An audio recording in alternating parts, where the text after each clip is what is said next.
you going to read the poem? Yes. You want to read it? No.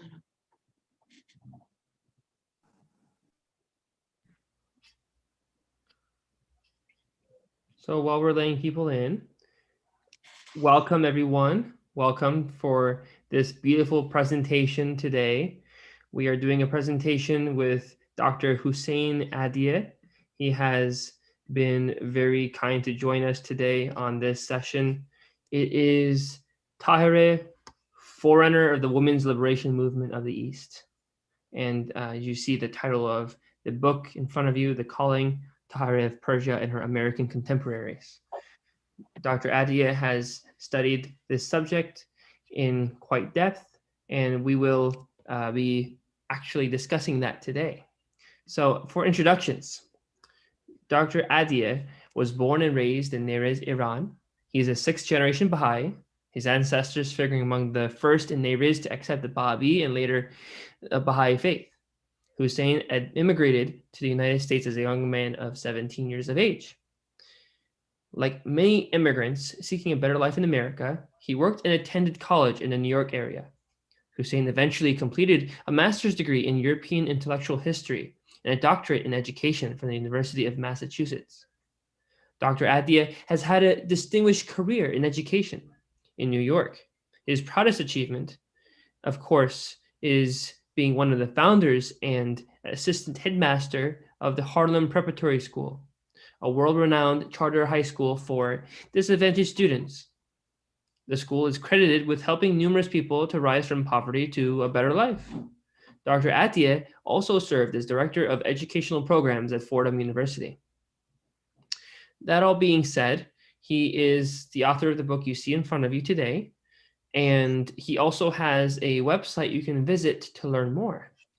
If you go to www.husseinahdieh.com, HUSSEINAHDIEH.com, you'll find out more about his book, The Forerunner, as well as in more information and articles, interviews, and other materials that would be very useful to learn more. That being said, Dr. Ahdieh, welcome. Good afternoon, my friend. Good afternoon. Very happy to be having you again for this beautiful talk we're about to have. And for those of you who are joining us, we're going to also have him next Sunday at 11 a.m. Please feel free to join for that talk as well on Abdul Baha. Thank you, John, for the introduction. It was wonderful to hear you again. The presentation, as John mentioned, is going to be in two parts. As you notice, the title of the book that my good friend Hilary Chapman and I wrote, called The Calling, and Tahirih and Her Contemporary American Woman. The theme of the book is that in 19th century, at the same time that Tahirih made her claim in the East, in Persia, and we're going to follow her story today, there were a number of women in the West, especially in America, who also raised the call, and they invited people to join a new phenomenon. And this woman's, we would go in detail of their life and their contribution. Is like the founder of Christian Science movement, Mary Eddy Becker, Eddy, the movement of Shaker movements, movement of Seventh-day Baptists, and a whole bunch of other people that we would discuss next week, that dealing with this part of the world. But today, I'd like to concentrate as much as we can on her. Tahirih was a very unusual phenomenon in 19th century, and there has been so many books and so many articles are written about her. Somebody had said an estimate of 1,000 books and serious scholarly book has written about her. And it's quite interesting that even though historians and others always ignore the woman in the writing, you don't find much stuff about them. They always talk about the man, how brave they were, what they accomplished, what was their contribution, but hardly any mention of what the woman did. But somehow, some way, Tahirih is different and unique in terms of her learning. It was unusual in terms of her reading, her poetry, her ability to debate, to lecture. It was quite a phenomenon in her time. And it was as such that, for example, Professor Brown, Edward Brown, the famous Orientalist, mentioned that if Bob, the founder of Baha'i Faith, had no other miracle to produce, just simply because a woman like Tahirih accepted his call, that is a miracle. So there is numerous other statements by different scholars and different writers in 19th century. They all talk about her. I think perhaps with the exception of Bob himself, there are more material or writing about her than anybody else. And I have a feeling that the attention that the Western press and media gave to Tahirih and to the Bab also, what is only matched with what the attention they gave to Abdul Baha when he came to America. So this is what I want to say, that the magnitude of the attention and publicity that the faith got, it was either Bab himself, Tahirih, and then later on was Abdul Baha. Tahirih came from a very distinguished family of learned people, both through her father and mother. Her father was a religious scholar. Her uncle was one of the leading mullahs of Qazvin. He has married the king's sister, and he was amazingly prestigious all over the country and well known for his decision.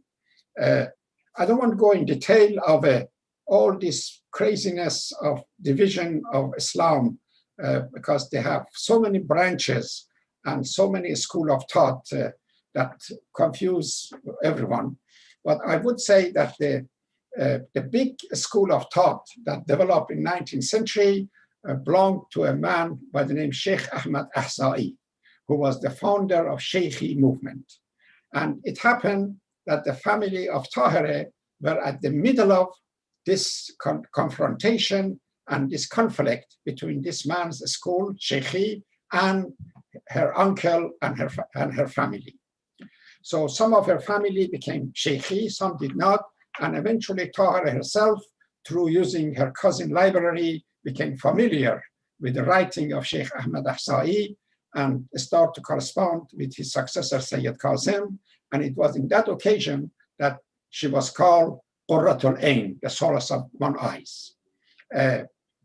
From very beginning, Tahirih showed a tremendous ability and talent for learning, for teaching, and her father constantly complained that I wish this girl was a boy so he could reach the highest level of learned and become one of the leading ulama or learned person in Persia. How little the old man knew that even though it was a girl, it has reached that the highest point that he was hoping for. Her mother actually is this very interesting part.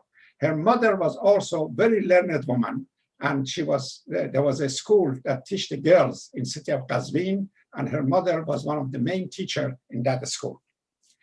When she was born, she was named Salame and Fatima, and later on was known also as Zarin Taj and all that. And the title of Tahirih originally was used by Bob, referring to her as Tahirih, and that was an interesting occasion. I can describe to you why. And then, of course, Baha'u'llah confirmed that tablet, in that name, in the conference of Adash, when he was revealed tablet for different people, and he called different individuals with different names, and Baha'u'llah referred to this woman as Tahirih. How the name of Tahirih came about is interesting. I may be going all over the place. I know so much about this woman, I don't know where to stop. Because of her radical ideology and approach, some of the Babis complained to Bab that Tahirih is Zarin Taj. Zarrintaj means the golden hair. I have a feeling that because she was a little blonde, had some Turkish background, I think, in her blood. And so they call her Zarrintaj, the golden hair. They complained to Bob that Bob, the Tahirih, is not behaving. She's doing lots of things, which is really causing lots of commotion and problem. And then Bob answered, what can I say about the woman who is the essence of purity? And she is the Tahirih. So that's how the name Tahirih came about. The name Qurratul Ain, as I mentioned, was given to her by Sayyid Kazem. And it's interesting that many of the Babis who became actually follower of her with some recognition of the Bab. You have to remember at that time, Bab was mostly in prison.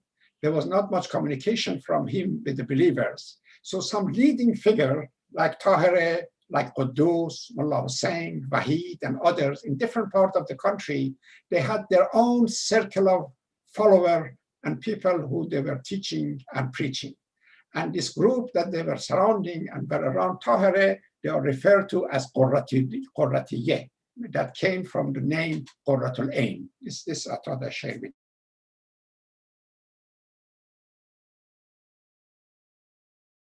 Tahirih had a dream.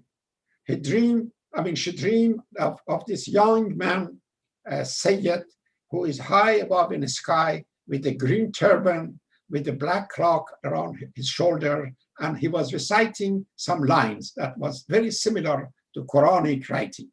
So Tahirih, being a bright woman and intelligent, either she woke up and she wrote it down or she remembered the quote next day.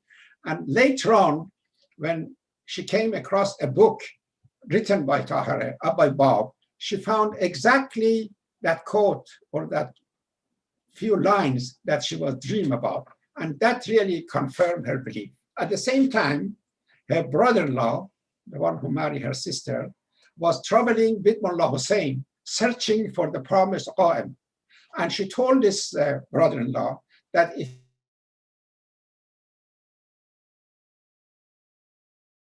tell him that I want to be his follower and I love him. And of course— Can you repeat that? You cut out in the part of what you were saying. And she told her brother-in-law that if you ever met Bab, please convey to him my love and my obedience and my fellowship of him to him. And he did that. And Bab appointed her as 17th letter of living. I guess you all know that Bab had 18 letter of living. These were the first people who accepted him. And Tahirih was the only one who recognized his station, even without seeing him. And the 18th one was a fellow named Quddus, which is also a very significant figure. A friend of mine, Nader Saidi, has mentioned in one of the emails that he sent to me that while he was in Haifa doing some research in research department, he came across a tablet from the Bab describing the station of Tahirih. And he said in that particular tablet, Bab has mentioned that the Tahirih is the station and contribution is superior to all the letters of living together, which is quite a wonderful and unusual station to refer. But of course, we know that Baha'u'llah has referred to Quddus as the most wonderful follower of the Bab. One of the wonderful attribute of Tahirih was her poetry. This is actually how she was known to a non-Baha'i circle all over the country. Because of her ability to lecture and to talk and her ability to poetically present herself, often what she would do throughout her talk, she began to recite few lines of poetry, and then she would continue to add her own lines. And so it's a combination of someone else's poetry plus hers. That's why it confused lots of people who have done research on her poetry, that is this hers or is not hers. But finally, I think some scholars in the last 10, 15, 20 years, when they published some anthology of her poetry, they distinguish which one is exactly hers which one is not hers. One of the favorite one that I love, and those Persian friends who are in the groups or they know, it's called, and I want to read it to you so you get the sample or feeling of how her poetry sounds like. Is it okay, John, if I read something? Okay. This in Persian called Gar be to uftadam nazar, chehre be chehre ru be ru. This is very popular among Persian. This is the English translation, was done by Amin Banani and Professor, what was his name? Kessler, yeah, from University of California, Persian department. They translate this poetry. If I met you face to face, I would retrace, erase, my heart break, pain by pain, ache by ache, word by word, point by point. In search of you, just you. Oh, this glass is no good. I'm sorry. In search of you, just your face, I roam through the streets, lost in disgrace, house to house, lane to lane, place to place, door to door. My heart hopeless, broken, crushed, I heard it pound till blood gushed from me, fountain by fountain, stream by stream, river by river, sea by sea. The garden of your lips, your cheeks, your perfume hair, I wandered there, bloom to bloom, rose to rose, petal to petal, scent to scent. Your eyebrow, your eye, and the mole on your face, somehow they tie me, trade to trade, kindness to kindness, passion to passion, love to love. While of grave, while of grave, while of grave, with love, your love I will reweave the fabric of my soul, stitch by stitch, thread by thread, wrap by wrap, woof by woof. Last, I, Tahirih, search my heart, I look line by line. What did I find? You and you, you and you, you and you. I think this is beautiful, and Amin has done a great job translating this. So this is a typical of her poetry, which made her so famous and so popular. What they tried to do, I'm just going again other places, what they tried to do with the legacy and the memory of Tahirih, even her own family, they tried to ignore, erase anything to do with her while she was alive and shortly after she leaves. Even her own children ignore her mothers, and they even accepted the Baha'i cause. But then later on, thanks to people and scholars who recognize her poetry and her contribution, we still have the Tahirih in our heart, and we know her by her poetry and her writing.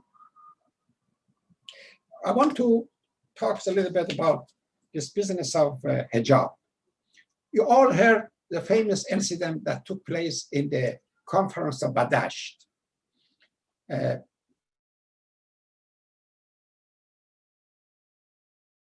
Let's read more about it. So I tried to just give you the highlight of what I found about her. In the conference of Badasht, you realize that they said she removed her veil, and this creates such a commotion that even the believers got very upset that how come such a holy woman like Tahirih can do this. Now, the explanation for this is not just simply she removed her veil for the sake of just showing her face. Hijab, or covering the face, was one of the backbone in the way of Islam. We don't know whether this was from beginning, from a time of Prophet Muhammad, that this hijab or covering of face became popular, but then later on, throughout the centuries, especially in Shia sects or group in Persia and Afghanistan, this woman's covering of the face and body became so ingrained.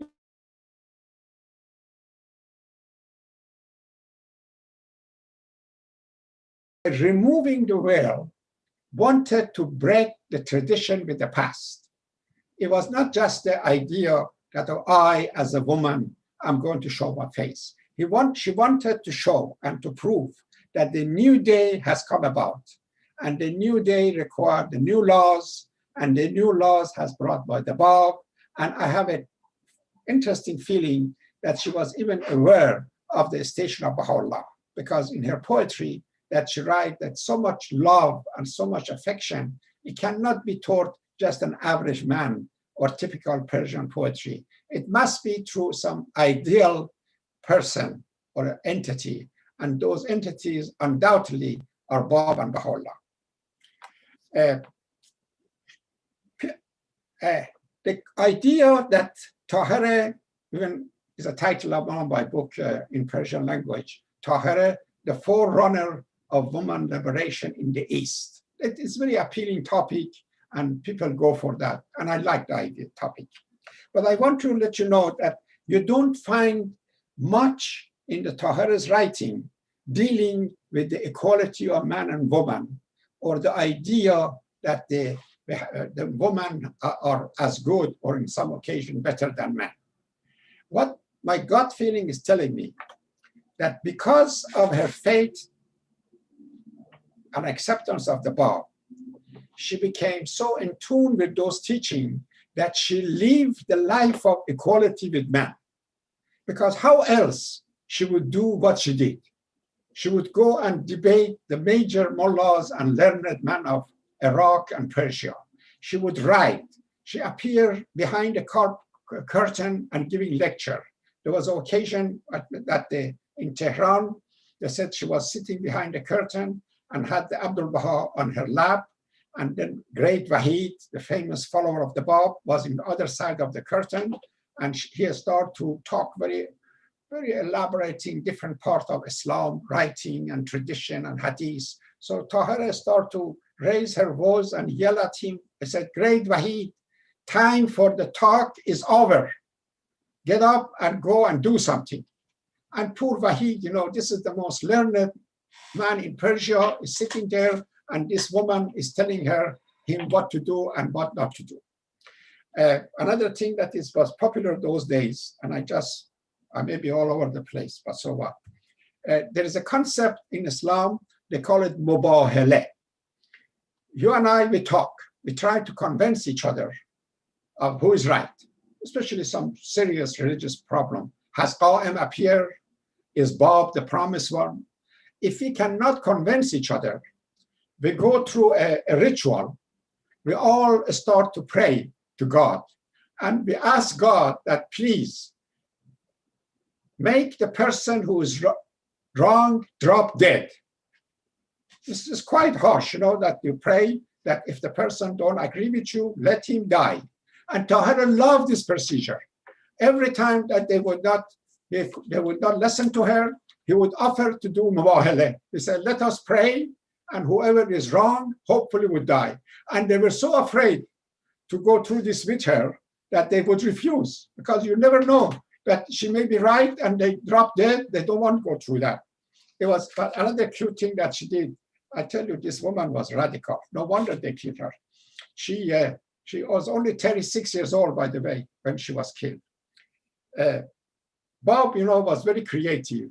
And sometimes he would do his writing in the red color, when tradition was always to read the thing in black ink. So, and of course, the non-Babis were always complaining that this is so cheap, writing in red color. What is this story? So they said in one of the gatherings in Kermanshah, what Tahirih did, she picked up a quote from Islam, from Quran actually, and she wrote it in the red color. And she picked up a quote from the Bab, and she wrote it in a black color. And she gave it to this fellow that he was debating with. And this guy, without even paying any attention what's in the content of the quotes, start to complain, what is this red writing? This is blasphemy, this is no good, and all that. And of course, shortly afterward, he found out this was really the writing from Quran. And imagine the kind of embarrassment that caused him. But she was doing this kind of thing. She was in Badash, for example. I tell you some story that probably you never heard. That she was riding horse all around the place, and she was calling the people to break away from traditional way of saying the Muslim prayer and start to say the prayer according to Bob's writing. And you know, the good Muslim, when they put their head down on the ground, they have a piece of dirt or piece of something, clay, that they put their heads on that. She would go and remove the new day and new place. Could you repeat the last bit a little bit? You cut out your sound. If you could repeat the last bit a little bit. Yeah, last bit was that the Tahirih's notion throughout her life was to prove that the new dispensation is on the horizon. And we have to get away from the old-fashioned and traditional way. This put her in trouble with Qudus, even Qudus. This put her in trouble with some of the more conservative member of Baha'i community, Baha'i community. You know that in the Baha'i movement, it was not quite like Baha'i that we have a covenant, we have more or less going like a straight path. There were different schools and different groups who didn't know quite where the teaching is. And Tahirih was leading the more radical groups.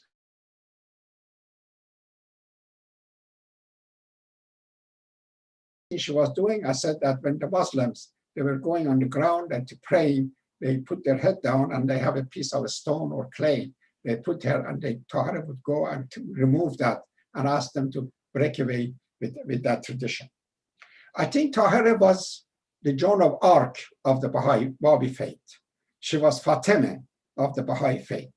She was Mary Magdalene of Baha'i Faith. She was Ayesha, the wife of Prophet Muhammad of Baha'i Faith. In every dispensation, there is one woman who is really shining, and Tahirih was the one who shined through that period.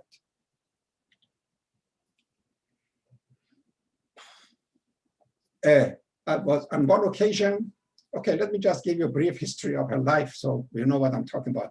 Tahirih, as I mentioned earlier, was born in Qazvin from a very distinguished religious family. She married to her cousin, who was just an idiot, by name Muhammad. They had 3 children, 1 daughter and 2 boys. And then she went with him to Karbala because he wanted to study Islamic tradition and writing. They came back. She became familiar with the Shaykhi school of thought. She became follower of Sheikh Ahmad and Sayyid Kazem. And then she was invited to go to Karbala to meet Sayyid Kazem. And at that point, the husband, of course, would not let her take the children. The husband kept the children. She and her sister and a few other people, they went to Karbala. Karbala at that point was a leading center of all the theological leaders and all that. And it was in Karbala that she found out that the master, Sayyid Kazem, is dead. His wife invited her to continue the lecture in their house. And in Karbala, she became the center of attention for all the sheikhis and later on the Babis.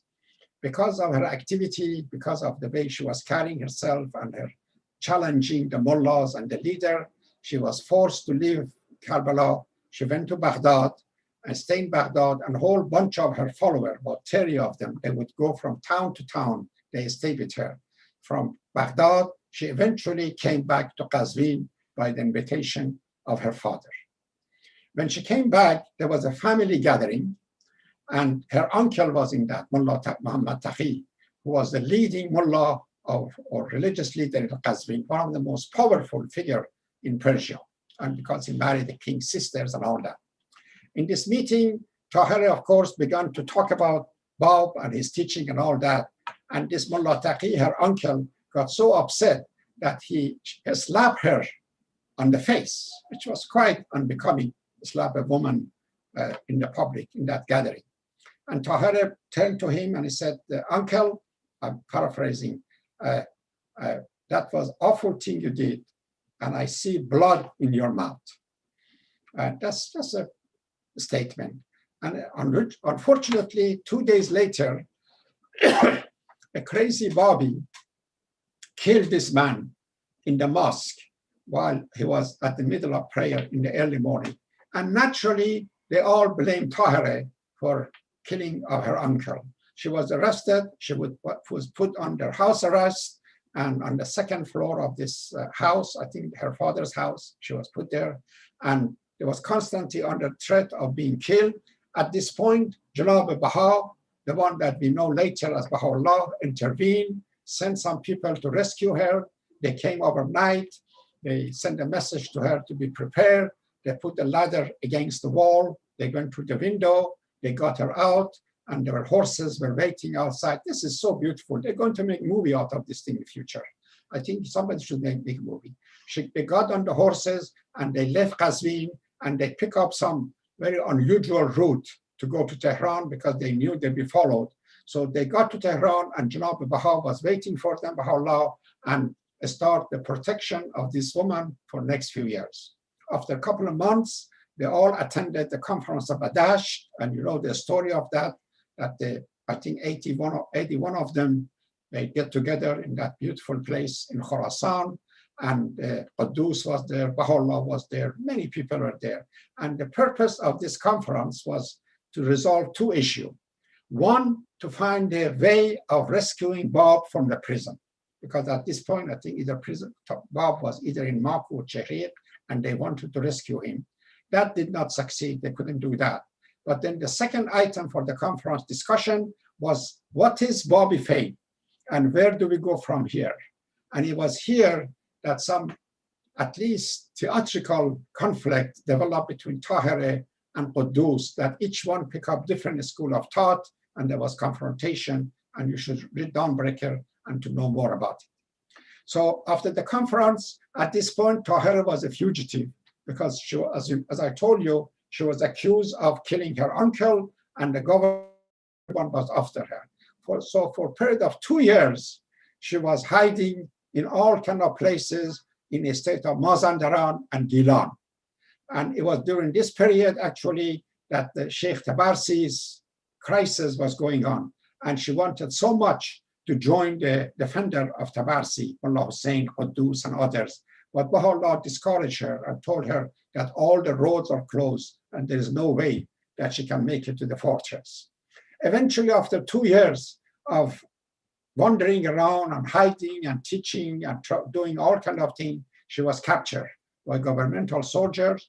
They brought her to Tehran, and they put her in the house of mayor of the city, Mahmud Khan. And for the rest of her life, which I think lasted 2 years, she was a prison in their house. Many things happened in that years that she was in Kalantar's or in Mahmud's house. Stories about that. But the significant thing is that even while she was there, she became the center of affection and attention of many people who would come to visit her. It was during this period, the story goes, that Nasruddin Shah, the king, offered to marry her. He wrote a letter to her.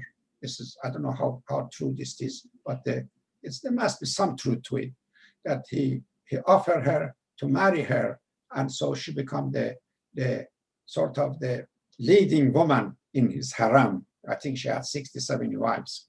I don't know how the hell. I have one wife, I'm going crazy, and this man had 67 wives. God help him.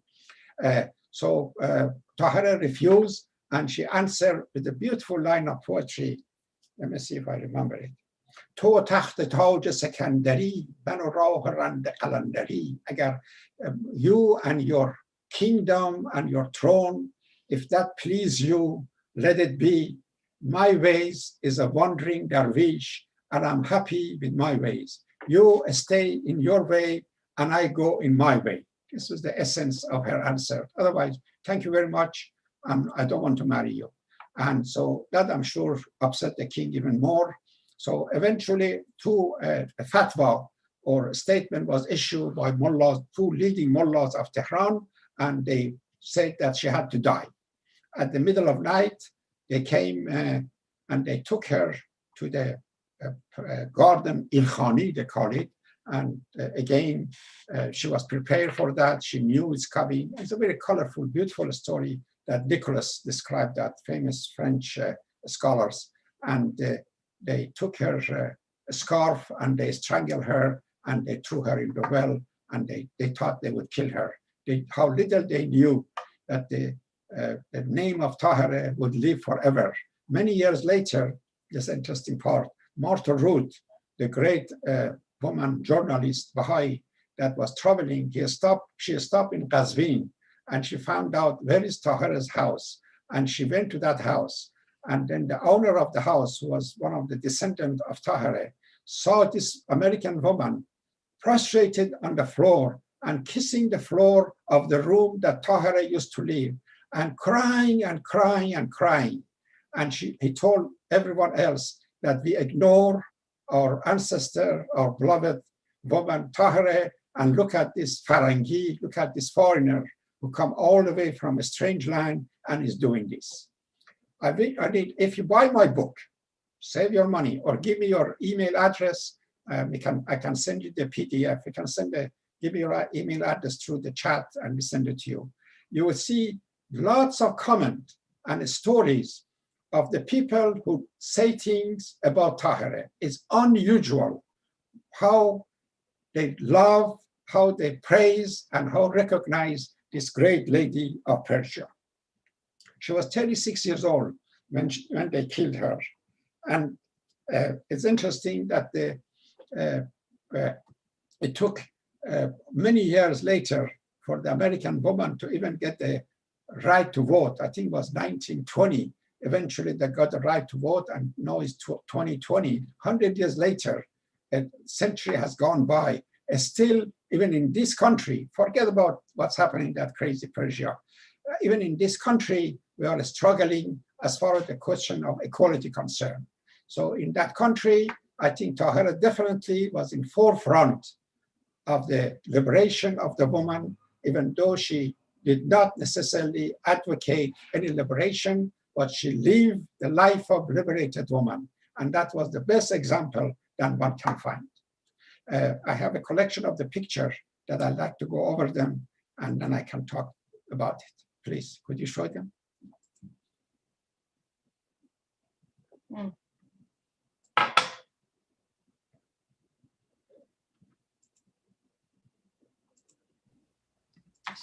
So while we're loading,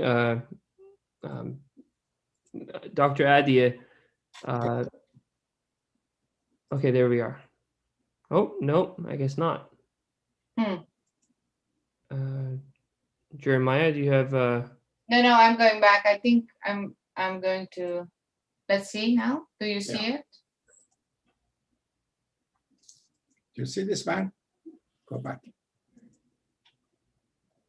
Do you guys see the PowerPoint? Yes. Yeah, but you've been going forward. So okay, I'm going back. Where am I? Gosh. Bottom left, there's an arrow if you want to go back that way. Yep. There you go. We are almost at the beginning. Right. Okay. This is the man, most likely this is a drawing of Sheikh Ahmad Ahsai. He was born originally in what is called Bahrain. And it's very interesting. For those of you and all that, this man was able to really combine all this philosophical discussion and tradition of Islam in one school of thought, which was very fresh and very unusual. Many people before him, they believe, for example, that the things are happening physically. When you said the Qa'im is coming, they thought it's the same Qa'im or same one who disappeared 1,000 years ago. In physical capacity, he would come back. But his ability was that it was not really the body of Qa'im or Mahdi would come back, but it was the spirit of the Mahdi or the promised one that would return.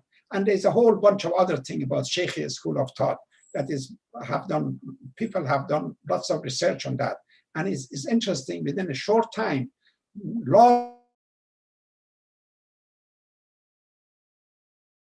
really has its roots in this school of thought. This is the famous mosque in Qazvin, which is not far from where Tahirih used to live. And her father and her uncle used to preach in this mosque. And her mother was conducting some classes for women. This is the nice drawing by a friend of mine, is the her house library that Tahirih was used. Very fancy house. Oh, this is Karbala in 19th century. Karbala is considered a sort of the same thing as Rome, that you know, Pope is there and this and that, all the priest, minister and priests are there. Karbala was the place to go to study for years and years to become a mujtahid. You know, I just want to tell you something to learn. In Islam, there are two groups of people. Either you are a leader and you become a leader in religious subject after many years of study. They call it mujtahid. Or you are a follower. You are an average person like me, which is 99% of the population. They are the follower, or they call them muqallid. So Karbala was the place, if you're going to be a follower, leader, the place to go, and sometimes would take 20, 25, 30 years of study before you reach that point, and you become Ayatollah. Thanks. Oh, these are the, I have seen this thing, even though it doesn't exist anymore, but I have seen a couple of them. It was an interesting theatrical setup that these people who were professional performers, they would come to your town, they display some drawing and some painting around, and they start to tell their story. They would tell the story of how Imam Hussein, for example, was martyred in Karbala. They would tell the story of how Alexander the Great came to Iran and destroyed Persepolis.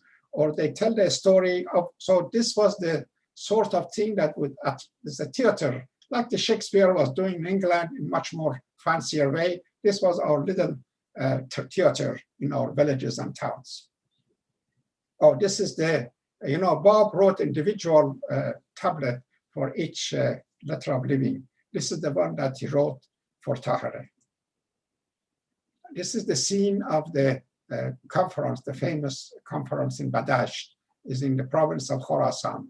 And as I said, it lasted 21 days. It was attended by 81 people. Was most of these people who attended this conference were really the leading Babis of the country.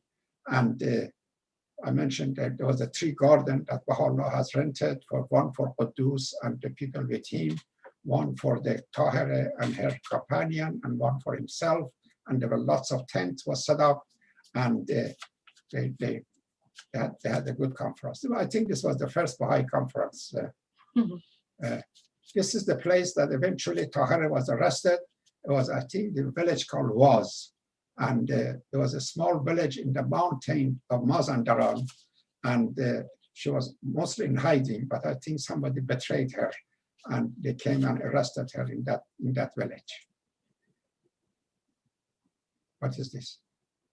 The meaning of Qurratul Ain. Oh, okay. Oh, this is a rough drawing of traveling that was doing, you know, that she was going from, this was, imagine a woman in 19th century by herself, go with her sister or few female companion, traveling from Qazvin, Karbala, Baghdad, back to Qazvin, Badasht, go to Mazandaran, bring to Tehran.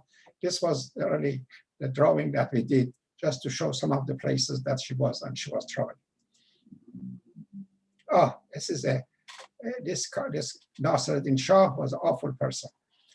He was the one who was responsible for the martyrdom of the Bab, and many of the upheavals of Niriz, of Tabarsi, and Zanjan happened during his term. Somehow, I don't know why God was so merciful to him.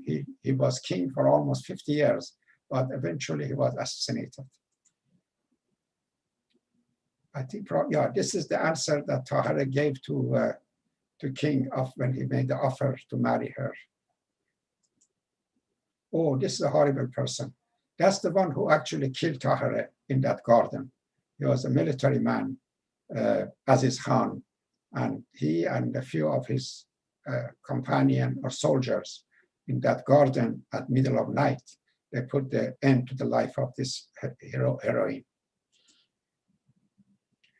This is the where that garden, when Tahirih was killed, Then later on, I think became an entrance to a famous bank, Bank Melli, and this is the entrance to that garden. This is the location that she was killed and buried, the garden. And this is a drawing of her face. There's no painting, there's no drawing of Tahirih.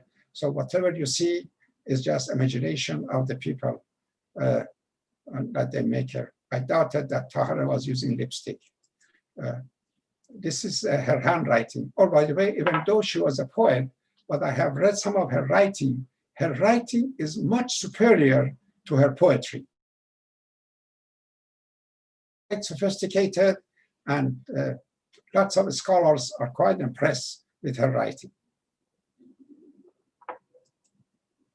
And that's the cover of the book that we're going to talk more about it next week about American woman. So, John, I think this is my part of presentation. I'm willing and hopefully able to answer question if anybody has any question. Yes, of course. So the questions that we have, number one, I have a question for you. Sure. So when Tahirih was called golden hair, you mentioned, for example, that she may have had ancestry that would allow for that. Do you think it was maybe symbolic more so than it was actual? Maybe she actually didn't have golden hair. Maybe she had, brunette, black hair. I'm not quite sure, but I think definitely she was called Zarrin Taj. That name is repeated again and again in different places. So I imagine in Qazvin, that part of that form, there were large number of Turkish individuals, and lots of Turks are blonde and have blonde hair. And so it's possible because, remember, Turks was very close to European continent. So there's lots of interaction and all that. So it's possible that in some of family member that she has in the past, there may have been some Turkish blood, maybe. And that's why she had this. And sometimes actually, even Tatiana told me that in her childhood, she was blonde. And we don't know what happened when she grew up, her hair became black. So it's possible that she was just blonde hair, and they call her Zarrin Taj. One thing I know that even though she was named Fatime, but they did not, or almost Salame, because her grandmother had the same name for many years while the old lady was alive, they would not call the kid Fatime. They would call her different name. And I think I read some place called Zarrin Taj or Zakiye, I think. So they would call her different name than Fatima until she died, and I guess they used her name also. Because I know in Persian culture that when they refer to you as golden, it's also, it could be viewed in a good or positive light, depending on who says it and what tone they say it. But typically, it's respectful, giving importance to the person if you call them golden. That's quite possible. Yes, sure. Golden because it's a color of the gold, and so and being gold being so significant is precious. Yeah. Yeah. So the golden boy, the golden girl. Exactly. You're a golden boy. So we have questions now. The questions, I'm going to get to the first ones I see for those who are leaving them, and I'm going to go in order as we receive them. So we have from Molly DeWald, an item was said, there is such a mystery of Quddus. He was called His Holiness. Not much is noted about his station. He was a descendant of Muhammad and the soulmate of the Bab. Can you relate a little further on the relationship of Quddus and Tahirih? Because it's my understanding that Badasht was, the disagreement that they had was more of an act for those who were present, more so than it was actually a disagreement between each other. Yeah, Quddus is very significant figure. And she was actually, I think he was the youngest Latrap living, I'm not sure, 20-some, early 20s. This is amazing that these people who fall in love with Bab and did some miraculous work, They were all in their 20s. And Tahirih was killed when she was 36. Wahid was martyred when he was 40. Bob himself was in his, I think, early 30s, 20s. This Qudus and others. I read someplace that the station of Qudus was so important that if Bob would delay claiming his station for a moment, Qudus was in the wing to do the same thing. Otherwise, he had the potentiality and he had the ability to right away move in and do the claim. We know from Baha'u'llah's writing that he referred to Qudus as the second most important person in the Babi dispensation. We know that. I hope and I wish one day, there are not much material available in English literature, English paper about Qudus. If I don't die, survive this corona, one of my project is to write either a series of articles or maybe write a book about Qudus, because we don't know much about her in the Western world. There are some material available in Persian and Arabic, but not in English. Thank you for that. But the question of playing game in Badash between Tahirih and Qudus is quite possible, because these two, they were all really followers of the Bab, so they love him. There may have been some differences of how to approach different subjects of an area, but it was not. It was sometimes you play game in order to make a point. And I think Shoghi Effendi probably has said that, or somebody else, that this could be. One thing about Shoghi Effendi, I like to remind the friends, that the humility and how humble this man was, that you see in his writing, even though God Passes By and Dawnbreaker is a master historical work, he said that whatever I have written and whatever you see here is my humble contribution to the history. Undoubtedly, in future, other historians would come about and would do more research and do more study, and they would come up with new idea and new revision. Just wait for that. This is really wonderful attribute of Shoghi Effendi's writing. So we could maybe in future come up and find out that what was really exactly the nature of this friction, at least on the surface, between Tahirih and Qudus. So there's another question, yes. And this question is from Mona Moazaz. She's asking, who documented the story of the murder of Tahirih and her death? It's very colorful description of her death by Nicholas. Nicholas was a French consul general in Tabriz, and we really owe to him lots of material that are referred to, and he was a typical European scholar, not like Eastern, in Persia or in Arab country. They spend lots of time to play with words and admiring each other and doing, you read the whole page and you don't know what the hell the guy trying to say, because he keep talking about something that is going to happen later. But with this man, it seems that he has talked and he has traveled and he has collected some material. How much of this material are really historically true, we would probably never know. For example, he mentioned that the last word of Tahirih in the garden of Ilkhani, when they martyred her, was, "You may kill me, but you can never stop the emancipation of the woman." I mean, who was there to record this and to say that this is what Tahirih said and things like this?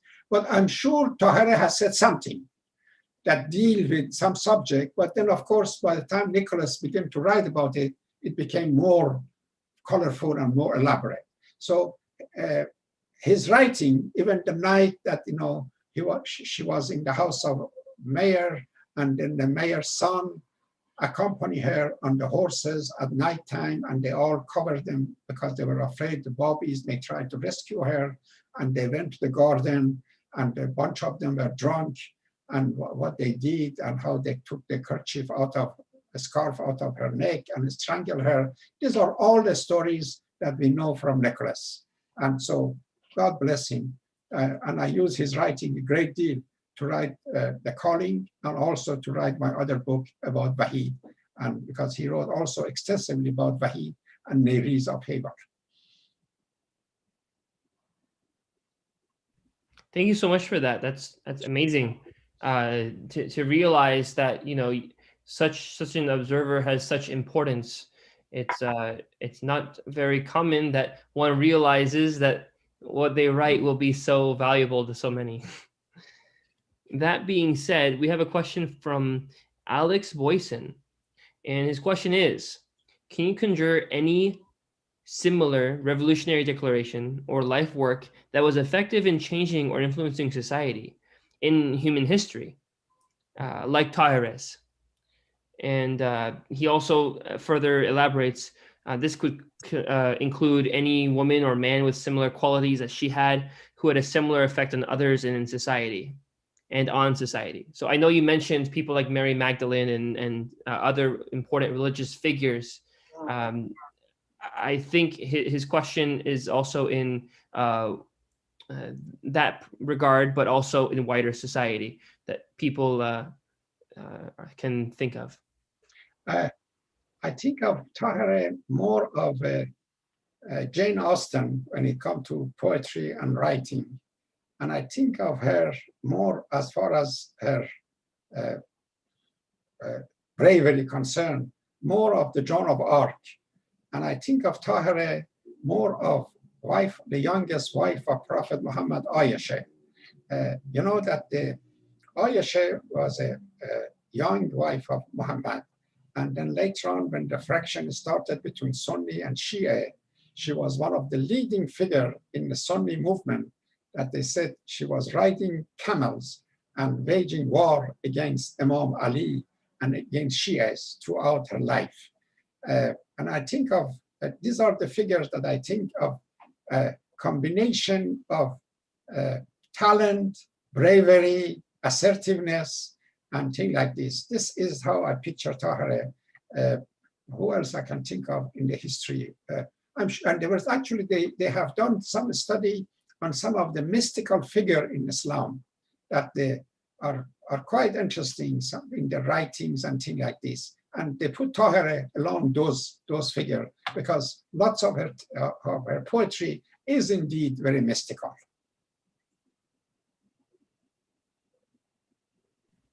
That's interesting. I don't think a lot of people know who Ayesha is. If you could kindly elaborate on that point. Ayesha, this is a shame because of this friction between Shia and Sunni. You all know that after Prophet Muhammad died, there was a dispute who's going to replace him. Sunnis, which are 90% of the believers these days in the world, accepted Abu Bakr's leadership as Khalif, as the first Khalif. He was an elder man, he was learned, he has saved the life of Muhammad in many occasions, he was well loved by many people. Then there was a smaller number of believers who they said that actually Prophet Muhammad wanted to appoint his son-in-law Ali as his successor. So they became Shia, and then other became Sunni. The daughter of this Abu Bakr, her name was Ayesha, and in the Sunni's world, if you go to Turkey or if you go to any other Indonesia, the same way that Fatima is so popular, name Ayesha is very popular among them. But of course, in Iran, when they want to insult somebody, they said, "What's the matter with you? Are you Ayesha or something? Otherwise, you're no good." But this woman grew mad. You just cut out. Can you repeat that? This woman, what? She was very young. She was very beautiful. She was a daughter of Abu Bakr, and Prophet Muhammad married her because this would add more prestige to his station as a prophet. And then later on, when Muhammad died and Ayesha grew up, she became a strong leader, even in the military field. And as I mentioned earlier, she was in charge of waging war against the Shia and against Imam Ali. That's Aisha. If you want to know more about her, please Google her. I'm not the Baha'i Google. I'm kidding. Well, thanks for the exposure. A lot of people, I think, definitely learned quite a bit. And yeah, definitely everyone, Google it. There's a lot more to learn. So there is, let's see. Jeremiah, I think I lost track of the questions. Are there any others? I do not believe so, unless there's some on Facebook. All right. Well, Alex did ask a question to me, I see privately. He asked, could the revolution in the fortunes and privileges of women in Iran have taken place? Alex, do you want to ask a question? Just unmute yourself. Yeah. Here you go, Alex. He's asking, could the revolution in the fortunes and privileges of women in Iran have taken place without her? That was his question. Most likely. I think the progress of any movement is an ongoing progress. Of course, the individual, I think, come to the scene, and sometimes their role is to push it further, to add their strength to the movement. But I think the history has its own cycles of progress. And undoubtedly, of course, the coming of the Bab and Baha'u'llah was initiating the whole springtime of the new movement, and Tahirih was part of that. And I just want to emphasize again that Tahirih, simply because she was a Babi, and because Babi and Baha'i teaching stand for equality, is therefore she was in the forefront of the movement, and she lived the life of a liberated woman as an example. That's the thing we have to remember throughout our learning. She may not necessarily advocate. She had so many other things to deal with and to argue with that I don't think so. I come across any place that she said that man and woman are equal. But then simply by dumping her husband was an act of equality, because it was unusual in that country for a woman to leave the husband or divorce the husband. There was one occasion that after some time when she was in Karbala and Baghdad, other places, this husband of hers, Muhammad, wrote to her, "Oh, Tahirih, if you come back to Qazvin, if you promise to behave and to obey what I'm saying, I'm willing to take you back." So of course, what Tahirih does, she answered him very nicely, said, "Okay, let me tell you something, Muhammad. If you would have come to Baghdad and Karbala, and she would walk in front of my horse and hold the leash of the horse on foot and carry me from town to town, I may have considered returning to you. But what you have done is that our separation is forever in this world and the next world." This is really equality. No, I don't have to. She doesn't have to say we are equal, but she just express it and let it go.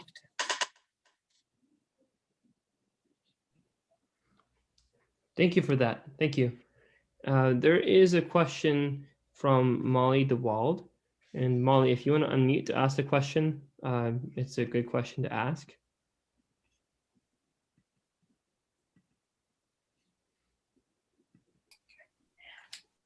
Oh, you want me to, I put it on chat. Did you want me to? Yeah, do you want to read your question? Oh, sure. How are the Sunnis accepting the Bab and Baha'u'llah's revelation? Are they expecting the return of a Sunni prophet, or are they just accepting our revelation? It's a very difficult question to answer. You know that the basic tenet of the Babi and later on the Baha'i Faith and all that is based on Shia's school of thought. They believe in 12 Imam, they believe in Ali was the righteous successor, They believe, as Baha'i, we believe in lots of those things. And for Sunnis to accept the Baha'i and Baha'i faith is a bit more difficult than the Shias, for sure.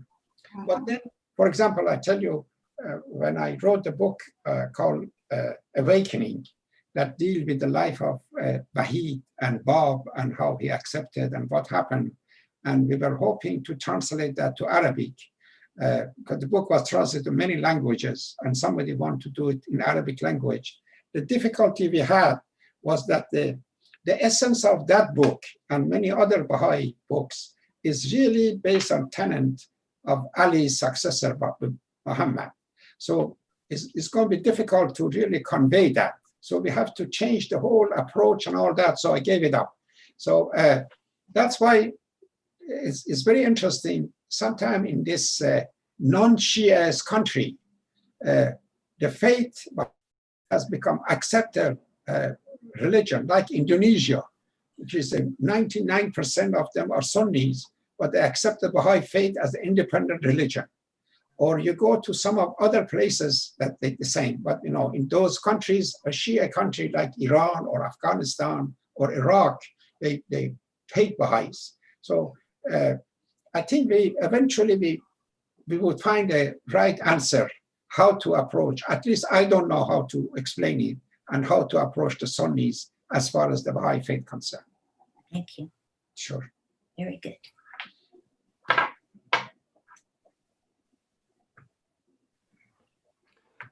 These are pretty interesting questions, huh? Is there anything, Dr. Ahdieh, that you would like to add, like one of the stories that you had about Tahirih that aren't commonly heard? Tatiana, what do you suggest? Do we know anything? Can we say anything else about Tahirih? This mystery box that they are talking about? Yeah, there's all something. Tatiana, my assistant, just reminded me that the last 2 days of Tahirih's life, when she was sort of praying and fasting and preparing herself for the martyrdom, it's all according to Nicholas. She prepared a box and a lock's box and gave it to the wife of the Kalantar, the wife of the mayor, and told her that someone would come and claim this box. And at least I don't know. I mean, do you know who was that woman? No. Nobody knows who was that woman and what was contained in that box. It could be some of her writing, some of her jewelry, and things like this. This is one thing I remember. Another story I remember about her, that while she was staying in the mayor's house, there was a wedding. The son of mayor was getting married. And usually, in a typical wedding, the bride and groom would get all the attention. But they said the Tahirih's being there, it created such a circle of affection and attention that majority of the guests were around her, listening to her poetry and her talks and things like this, and ignoring almost the poor bride and the groom. The story goes that she really wanted to join the Mullah Hussein and Quddus in Tabarsi, and she even prepared herself, had the men's clothes ready to dress as a man and cut her hair and go to the fortress of Tabarsi, and it was Baha'u'llah that stopped her. The story goes, for example, at the earlier days when she was in Karbala, her follower, the other Babis, they love her so much that they had this custom that in the morning when they go shopping for meat or bread or something, they would bring it to her present so she could gaze on it and sort of bless it, or as I guess my Jewish friends say, make it a kosher. And so this was a tradition. Oh, another thing they said about Tahirih, that's the first day of Muharram is the birthday of the Bab. And it was a happy, a jolly, and joyful occasion. So she would dress very colorfully, sometimes even in red. And then at the same time, Muharram is the month that Imam Hussein was martyred. And so in the same month that 99.9% of the people were upset that Imam Hussein was martyred, this lady was happy, maybe play music. I don't know what kind of music she played. Definitely was not rock and roll. And then she would sing a song and she had friends and all that. So these were what I see in her and in all the stories I heard about her, a unique and unusual person. Her escape from Qazvin.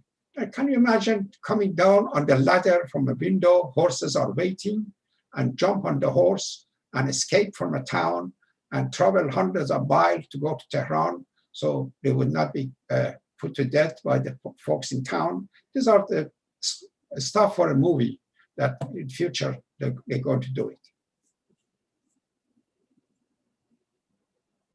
Okay.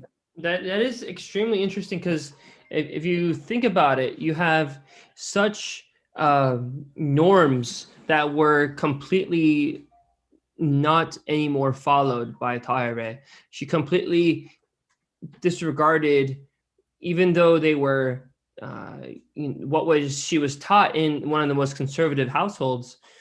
It was what she, with not just will and determination, but with knowledge, she went and completely opposed that old system because she was empowered by a new revelation of the Bab.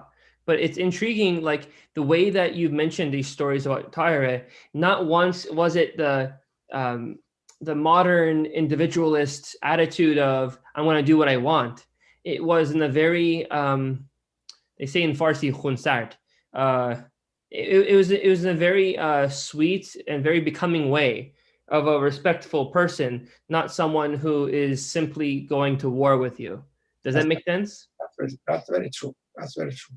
It's very intriguing with the statement you talked about with the husband, about being told to, in the matter of the divorce, in such a succinct way that expresses so much emotion and not just merely making a statement, but the sentiment of his responsibility of a husband and not having met that responsibility, but without actually telling it in a positional way.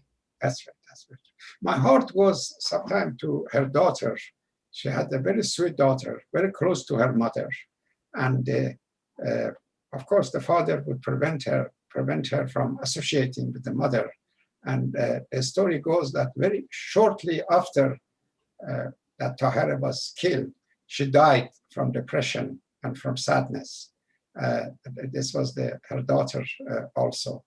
It was quite a life that this poor girl, his mother and daughter had. Did this daughter get married by chance? Do you know anything about this daughter beyond that? So she got married. No, she was too young. I really don't know. No, I doubt it. But her two sons, they became some of the leading mullahs and of the city of Qazvin and Iran, and there are lots of reference to them. The family of Tahirih, I think I mentioned that, or I don't know. They tried to, as much as they could, to erase her name and her memory possible, because they knew they would be subject to all kind of a bad treatment. And it was really the Baha'i Faith and Baha'is who maintained the goodness of this lady, and was her poetry and her writing that survived and eventually became an international phenomenon.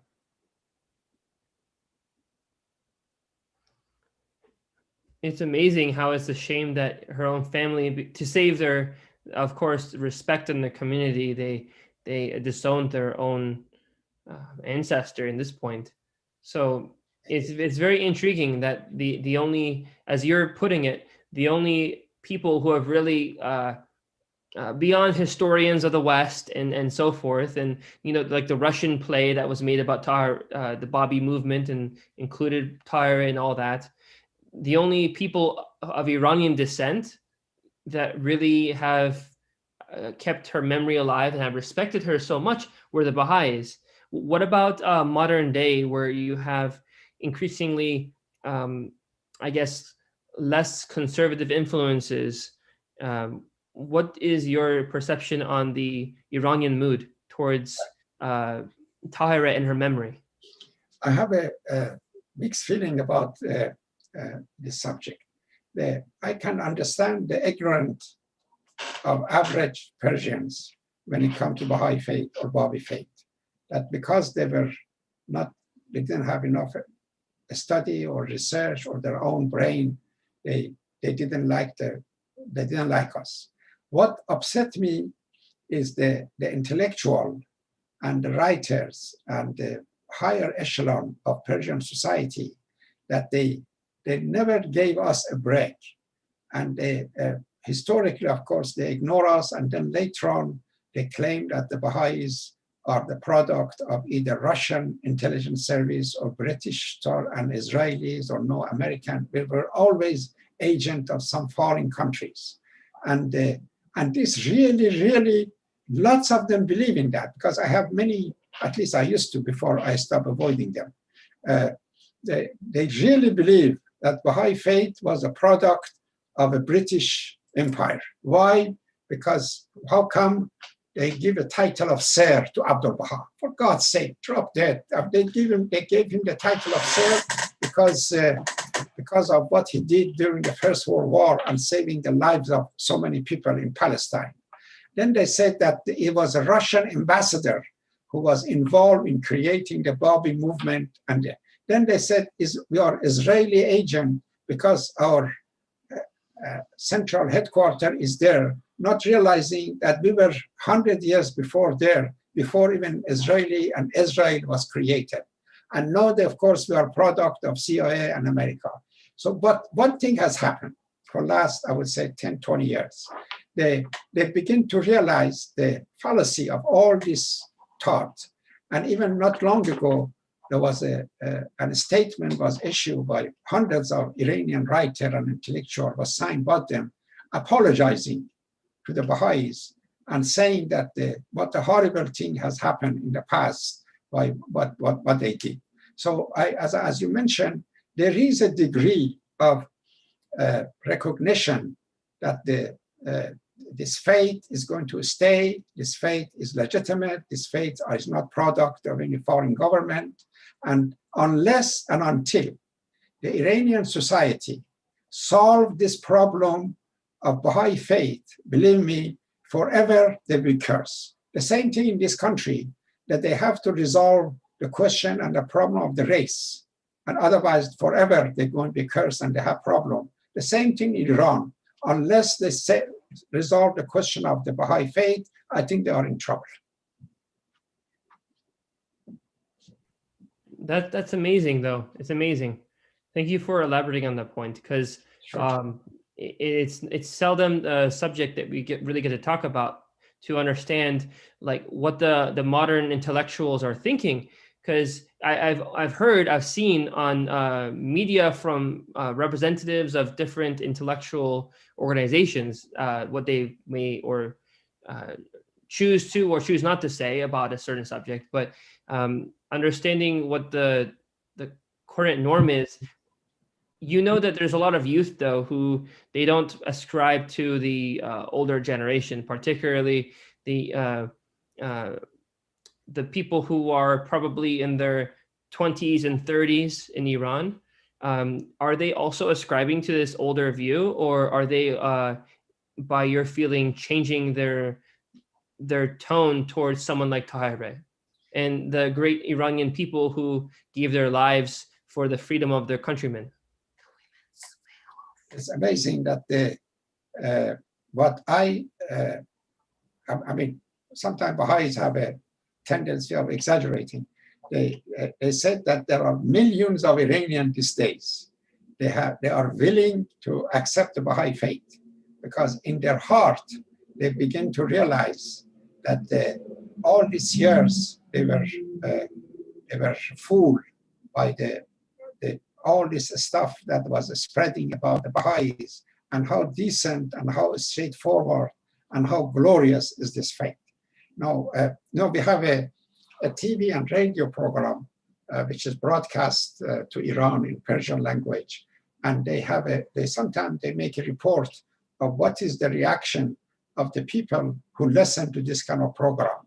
And it's quite unusual to listen to some of this reaction, the email, the voice messages we receive from average folks throughout the country, that they shows their willingness to be impartial, to be loving, to be understanding, and they all want to know more about the Baha'i Faith.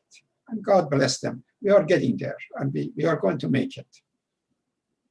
And the hope is in the young generation. And of course, the hope is in young generation, as you said, these 20s and 30s. They are the ones who are going to make it. Well, thank you so much for talking about this subject. And more importantly, thank you for coming out today, everyone who attended. But more importantly, Dr. Ahdieh, thank you for taking the time to, of course, study this very rich subject and to share some of your learning with us, so that we can also investigate and learn these very important gems for ourselves. And for those of you who have expressed your desire to, of course, get access to the literature, you've given your emails in the chat. Jeremiah has received that, and he's going to be reaching out to you through Dr. Ahdieh, his materials. Sorry, wrong way around. Jeremiah will be reaching out to you with Dr. Ahdieh's materials as is provided. Sure. So thank you for inviting me, John, and thank you. Really, it was a wonderful opportunity I had to talk about my favorite lady. yes, and thank you, Tatiana, as well for assisting in making this possible too. Thank you, John. Thank you, everybody. It was a pleasure. I love everyone. Bye. Thank you. Thank you, Hussein John. Hussein, you speak wonderful. This is Faride from the Palm Beach, Florida. I love you. I love you. میدونی که جورج فوت کرد.